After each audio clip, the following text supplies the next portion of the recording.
Soyez bénis par le Seigneur qui a fait le ciel et la terre. Veuillez commenter mon direct avec vous, le pasteur Patrick Anani.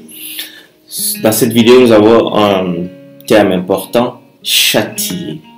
Alors, châtier, en grec, kolazo, qui signifie ébrancher, comme les arbres et le vent. Émonder, corriger, retrancher, contenir, d'où châtier et punir. Notamment, cette correction n'apparaît pas dans le terme kolazo dans la Bible, dans sa forme verbale kolazine ou kolazo. Le mot est un nom, kolasis, châtiment, qui est une pénalité qui implique un aspect d'éducation bien conforme à la tradition de Yahweh, qui éduque non seulement son peuple pour l'amener à ne plus pécher, mais à la fin des châtiments qu'il inflige à toutes les nations en jugement par l'épée et la famine, par exemple. Vous avez des textes comme le psaume chapitre 59, verset 5. Toi, Éternel, Dieu des armées, Dieu d'Israël, lève-toi pour châtier toutes les nations. N'aie pitié d'aucun de ces méchants infidèles.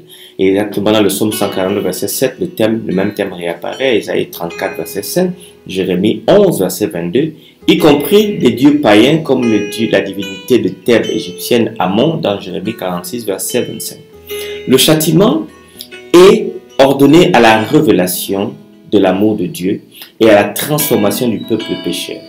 N'est-ce pas, dans la Septante, généralement pour Didomi, ce qui est rente, ce qui est dû, payé comme une dette, pénalité, soumission, comme une rétribution, qui traduit généralement l'hébreu pakad, visiter, chercher, punir ou se souvenir, pakad.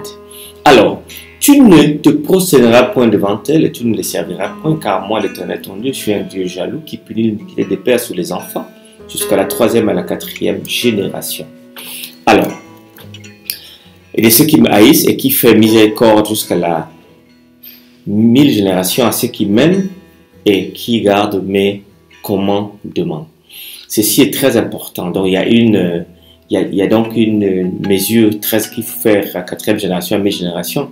Dans le Nouveau Testament, donc, ce pakad qui a donné kolazine ou didomi, dans le Nouveau Testament devient un nom d'abstraction, un nom abstrait, surtout d'action, de punition, qui est créé d'après le verbe kolasis, châtiment, pénalité, outre le sens ordinaire.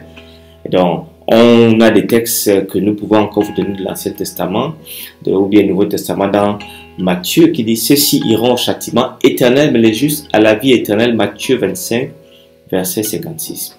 Alors ici, il s'agit d'une rétribution, un texte qui parle du châtiment définitif en tant qu'action rétributive destinée à punir ceux qui ont refusé la conversion.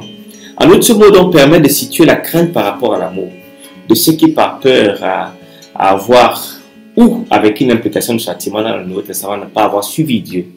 Dans l'Ancien Testament, donc, le châtiment kolasis de Dieu est toujours rétributif et par conséquent juste, et non dans un esprit de vengeance.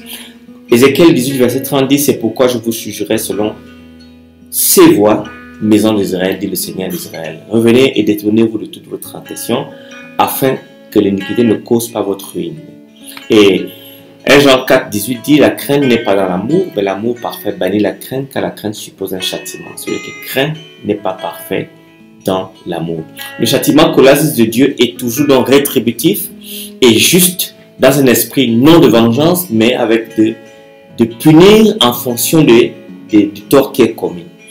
Comme les monarques injustes, Dieu ne l'est pas.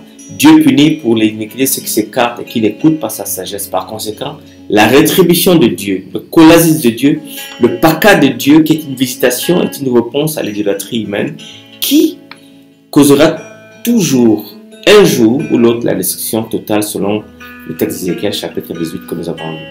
Il y a un autre terme encore grec qu'on appelle timoreo, qui est attaché à timer, honneur, qui est protéger l'honneur, venger la justice. En grec également nous avons dike, qui donne ce sens de justice. Alors, ici c'est un texte très intéressant. Vous avez le souverain sacrificateur et tout le collège des anciens sont témoins. J'ai même reçu des lettres pour les frères de Damas où je me rendis afin d'amener liés à Jérusalem ceux qui se trouvaient là et de les faire punir, de vous comprendrez, châtier. Alors, ici avec une idée de faire payer celui qui a fauté. À l'arrière-fond se trouve le chemin des nations d'une justice sociale vengeresse, celle de l'autorité responsable de la cité. Grec, nous pouvons avoir le mot encore, n'est-ce pas, ekdikos. Il s'agit avant tout de la sanction méritée par le coupable.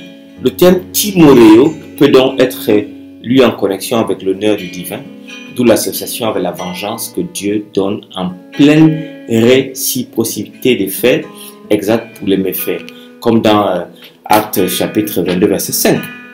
Ici, l'implication de ce mot timoreo ou de colossis qui signifie châtier généralement dans la Bible est que le châtiment est l'acte par lequel Dieu visitera les peuples afin, n'est-ce pas, de rendre à chacun selon ses œuvres. Dieu surveille définitivement chaque fait et geste des humains afin de pouvoir punir avec une équité à la fin des temps.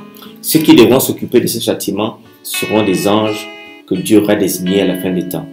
Puis, selon Ézéchiel chapitre 9 verset 1, il criera d'une voix à mes oreilles, approchez-vous, vous qui devez châtier la ville, chacun son instrument de destruction à la main. Restez connectés car dimanche prochain, nous discuterons du terme chaussure, un terme important. Soyez bénis par l'Éternel qui a fait les cieux et la terre.